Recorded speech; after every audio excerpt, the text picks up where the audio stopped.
Meaning of indivisibility. Indivisibility. Indivisibility. Indivisibility.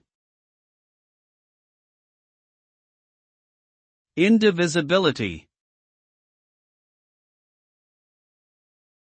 Indivisibility is the quality or state of being unable to be divided into parts.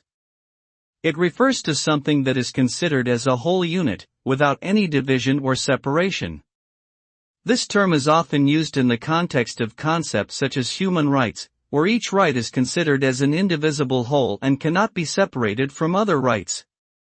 This means that the protection of one right requires the protection of all other rights in order to ensure the overall well-being and dignity of individuals. Indivisibility is therefore an important concept that emphasizes the interconnectedness and interdependence of various aspects of human life.